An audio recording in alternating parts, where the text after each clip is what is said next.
Glass decorations shine around Zagreb.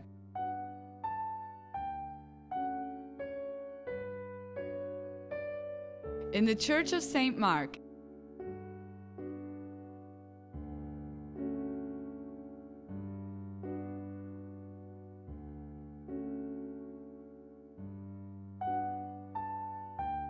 in the Hotel Palace, or in the Octagon Passage. But the most precious city glass is somewhere else. The magnificent Theater Square. South of the square, this imposing neo-Renaissance edifice was built 100 years ago. It used to be a school. Today it's a museum, all owing to a single man.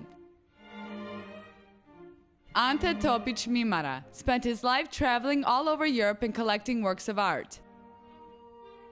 In 1973, he donated more than 3,700 works of art to the Croatian people, spanning the period from prehistory to the 20th century.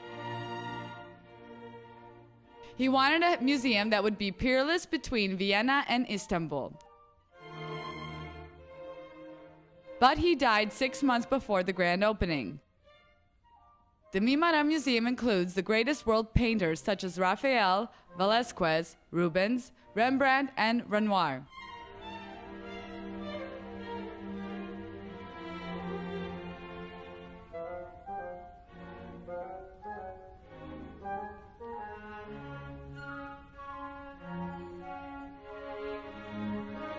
There are also works of art from ancient Egypt, Mesopotamia, and China. The glass collection occupies the museum's south wing. It's managed by Lada Ratković Bukovčan. Pa zbirka stakla muzeja Mimara nesumnjivo predstavlja jednu od najznačajnijih. This is certainly one of the most significant such collections in Europe. I u Europi. Njezino značenje It presents objects chronologically from ancient Egypt to the late 19th century. drevnog Egipta do kraja 19. stoljeća. The earliest objects are these Greek vases from the 5th century BC. They are opaque since they weren't blown but wrapped. The Roman Empire spread its glass as far as China. These came from Alexandria. Syria, the 2nd century. The rich Romans really developed the design of their glassware. Then the barbarians came and Europe had to relearn glassmaking from the East. The art of Islam was the best there was in the early Middle Ages, as testified by this mosque lamp.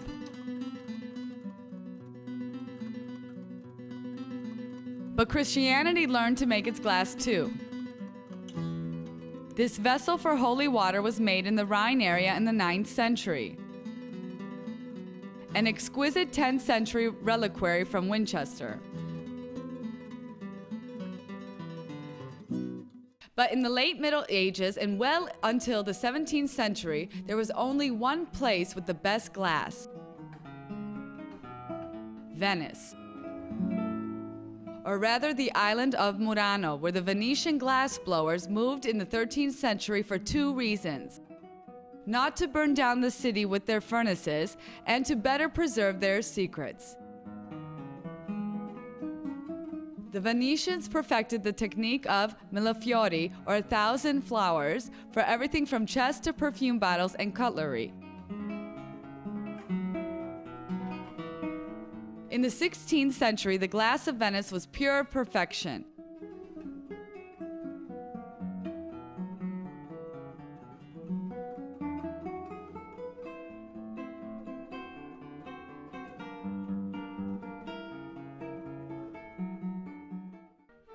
But as the Baroque came, the North developed its own distinctive styles.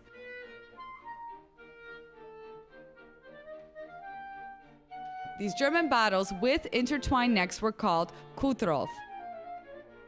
Germans also made bottles with finger holds, Daumen glass, or literally thumb glass. Aside from Germany, new glass superpowers emerged: England, Holland, France, and Bohemia with its wonderful red glass. In the 19th century, the French made exquisite artistic vases, while the Viennese workshop of Lobmeyer made these fragile works of art. Still, Venice never gave up. But their styles became darker, or just nostalgic, like this angel holding the cap of the Doge, mourning the long-lost Republic.